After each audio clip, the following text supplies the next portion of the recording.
Hello guys, അങ്ങനെ നമ്മുടെ സാന്ത്വനം 2 പ്രൊമോയില് ഗോമതി ആണെങ്കിൽ തിളച്ചു മറിഞ്ഞ് നിൽക്കുവാണല്ലോ. അന്നേരം ദേവിയുടെ മുടിക്ക് അങ്ങ് കുത്തി പിടിച്ചിട്ട് പറയുന്നുണ്ട്, എടി നീ ഇവിടെ എന്തൊക്കെ കള്ളത്തരങ്ങൾ ഇതുവരെ ചെയ്തിട്ടുണ്ട്, ഇനി എന്തൊക്കെ ചെയ്യാൻ പ്ലാൻ ഉണ്ട്, എല്ലാം പറഞ്ഞിട്ട് മതി എന്നൊക്കെ പറയുമ്പോഴേക്കും പാവം ദേവി ഇങ്ങനെ കരയാണ് കേട്ടോ. അന്നേരം ഇത്രയും മീനാക്ഷിയൊക്കെ പറയുന്നുണ്ട്, അപ്പച്ചി വേണ്ട ഒന്നും ചെയ്യല്ലേ എന്നൊക്കെ.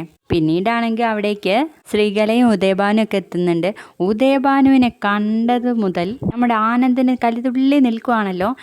പെട്ടെന്ന് തന്നെ എല്ലാവരുടെയും ഇടയിൽ നിന്ന് ഓടിപ്പോയിട്ട് ഒരു ഫ്ലവർ വൈസ് എന്തോ എടുത്തിട്ട് പോയിട്ട് അടിക്കാൻ വേണ്ടി നോക്കുക ഉദയഭാനുവിന് കേട്ടോ. അപ്പോഴേക്കും എല്ലാവരും കൂടി ചേർന്നങ്ങ് പിടിച്ചു മാറ്റാണ്. പിന്നീട് കാണിക്കുന്നത് നമ്മുടെ ഗോമതി ആണെങ്കിൽ ശ്രീകലേൻ്റെ അടുത്ത് പറയും, നിങ്ങളുടെ മകളെ ഇവിടുന്ന് പിടിച്ചോണ്ട് പോയിക്കോ, എല്ലാത്തിനെയും ഞാൻ പുറത്താക്കി കളയും എന്ന് പറയുമ്പോൾ, അയ്യോടാ അങ്ങനെ എൻ്റെ മകൾ ഇവിടുന്ന് പോകുന്നില്ല എന്ന് പറയട്ടോ ശ്രീകല. അപ്പോഴേക്കും നമ്മുടെ ദേവിയാണെങ്കിൽ പാവം ബാലൻ്റെ കാൽക്കൽ വീണിട്ട് മാപ്പൊക്കെ ചോദിക്കുകയാണ്, അച്ഛാ എന്നെ പറഞ്ഞയക്കല്ലേ എന്നൊക്കെ. അപ്പോഴേക്കും നമ്മുടെ ഗോമതി വന്നിട്ട് എല്ലാത്തിനെയും കൂടെ പുറത്തിട്ട് വാതിലടയ്ക്കുന്ന ഒരു അടിപൊളി പ്രമോ ആയിരുന്നു കേട്ടോ.